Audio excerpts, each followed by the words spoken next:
That's a mistake I think a lot of us like data guys can make, is like really caring a lot about attribution when really like you should think more about like the strategy and say the biggest case for brand advertising I saw was when I worked at travel zoos in the travel deals space. So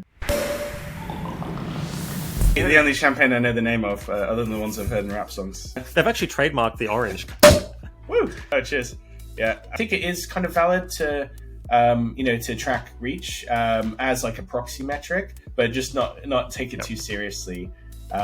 Actually, like the biggest case for brand advertising I saw was when I worked at travel zoos in the travel deals space. So we were competing with Groupon in that kind of specific sliver at the time. It was like the fastest growing company, like Groupon in history, I think. At the time. We did a study, so we had 23 million email subscribers, which is huge, and we'd been going for like 15 years.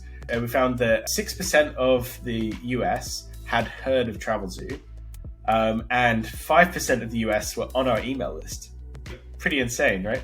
That's like the biggest case for brand advertising I've ever seen, because then you just think like, literally anything we can do to get people to hear about us will drive to emails, because if we're getting such a high conversion rate from like, if like almost everyone that's heard of us has signed up, then like we just need to like throw anything into the awareness bucket, and like, and that's when they started doing TV ads and stuff like that, and grew a little bit. But it was just like that's when you look at it and you go like, I don't need measurement to tell me that like if I do a good brand campaign and people hear about it, like I know the conversion rate is so high from like once people know the concept and they trust it, then like they're definitely going to sign up and use the service. So like I think like that's a mistake I think a lot of us like data guys can make, is like really caring a lot about attribution when really like you should think more about like the strategy and say like, look, like I don't even need measurement to tell me if I do this strategy, it's gonna drive a lot of sales. Like I just need to execute on the strategy well.